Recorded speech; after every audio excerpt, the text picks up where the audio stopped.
Welcome to the deep dive. You know that feeling you get, that sense of awe, that question just pops into your head. How on earth did they do that when you think about ancient wonders?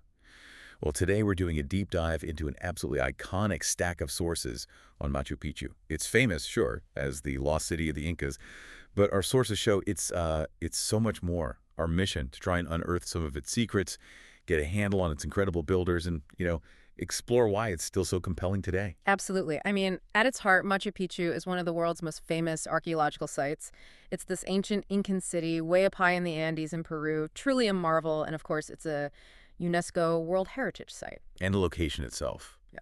It's just extraordinary. Our sources put it at about 2,430 meters. That's nearly 8,000 feet above sea level. You got these incredible green mountains all around, deep valleys, cloud forests. It's near the Urubamba River. It really makes you ask, okay, how did they even manage to build here? And how did a place like this stay hidden for so long? Well, that's part of its famous story, isn't it? The whole lost status. You see, Machu Picchu was never actually found by the Spanish when they conquered Peru. So it stayed hidden from, the wider world for centuries. Though it's important to remember, local communities definitely knew it was there. It wasn't until 1911 when Hiram Bingham, an American historian, sort of brought it to international attention. Right. So lost to the outside world, maybe, but not really forgotten. It kind of reframes how we think about discovery, doesn't it? It really does. That whole lost aspect adds one layer of mystique. But the real magic, I think, and our sources back this up, is the genius of the builders, the Inca themselves, built by the Inca Emperor Pachacuti, right, around 1450 A.D. That's the consensus. And this is where the engineering just blows my mind. Our sources detail how it was built with these limestone stones cut incredibly precisely. They fit together so perfectly, like a puzzle, that they didn't need any mortar. Zero. And the kicker. No wheels, no iron tools are used to build it. Just think about that for a second. The sheer effort. It is staggering, especially when you consider, like you said, the lack of tools we just take for granted today. It wasn't just muscle, though. It shows the Incas had this really sophisticated grasp of engineering.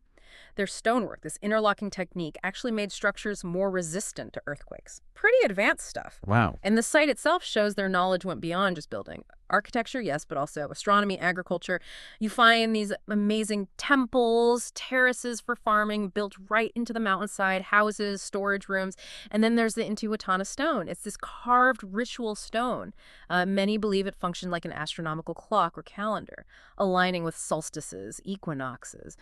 That level of precision without what we think of as modern tools is what makes Machu Picchu so fascinating. Which brings us to maybe the biggest question, right? Why? Why was it built? Our sources make it clear its actual purpose is still debated. This is where it gets really interesting for me. Yeah, there's no single universally accepted answer.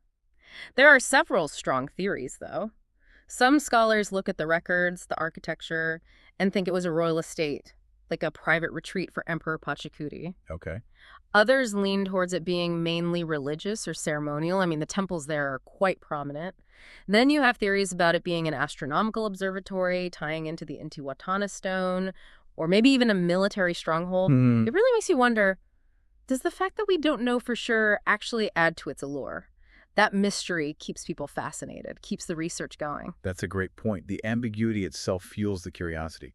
Do the sources we looked at tend to favor one theory, or do they mostly highlight the ongoing debate? Mostly the debate, I'd say. They present the different angles. Okay.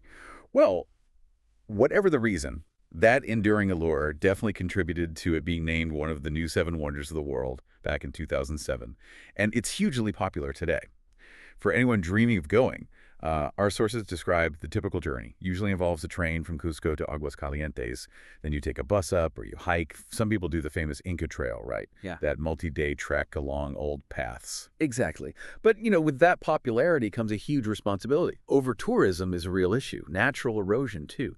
These are serious threats, According to our sources. So Okay. the Peruvian government has had to step in. They limit daily visitors now. You need permits for certain hikes like the Inca Trail. These measures are pretty crucial if we want to protect it. Right. Preservation is key. So, okay, we've journeyed through this incredible place, the location, the mind-blowing Incan ingenuity, the mysteries that still linger.